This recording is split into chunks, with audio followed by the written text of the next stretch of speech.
Hi guys, it's Ankita. Welcome to another video. So Carrie McClelland is an author.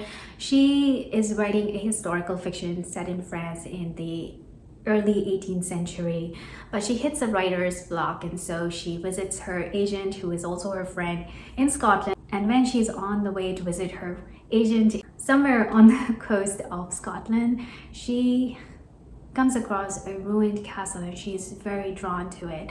So she decides to set her book, the book that she's working on, in Scotland instead, around that ruined castle. And as she's writing the story, it's flowing really smoothly now. She's writing about a woman named Sophia who lived in that castle back in the early 18th century.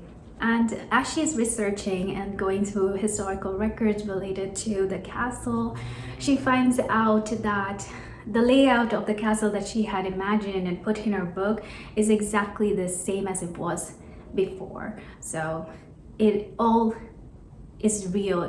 Does not seem imagined at all. The names of the characters in her book, they are not made up names as she thought they were. Those people actually existed back then, and she's blown away by this. And the book that I'm referring to is The Winter Sea by Susanna Kearsley. This author, she excels at interweaving the past and the present. It might be time travel, it can be reincarnation, or some supernatural science fiction stuff that just interweaves the past and the present, and she does it brilliantly. Now, I read two other books by this author, and I must say I found that this is one of her strongest works that I've read so far. It is more heavy on historical stuff than the other ones. The other two that I've read is The Rose Garden and Mariana. I would recommend both of them. Mariana was my favorite, but I loved Rose Garden too, which was the first book I read by her. So here we are with the other book, The Winter Sea, and I found that this is heavier on historical stuff. So if you have enjoyed Diana Gabaldon's books, the historical, they're generally really heavy on historical events. If you have loved that, I think you will like this book as well.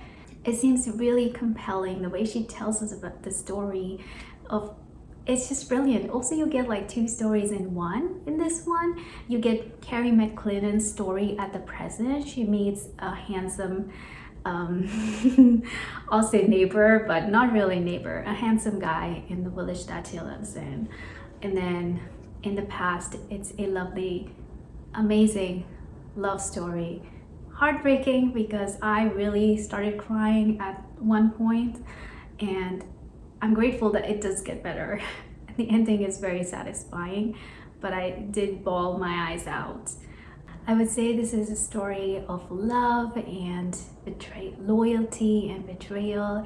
It is about the Jacobite rising. Would I recommend this book to you? Yes, I would recommend this book if you love historical fiction set in Scotland, especially during the Jacobite rising. If you love stories that go back and forth between past and present, and that too seamlessly, this is the book for you. If you've never read Susanna Kearsley and you want to start like slowly into her books, I would recommend Mariana, and maybe not this. This did take me a little bit to get into because it had a very different feel to it than the other two books that I've read by this author.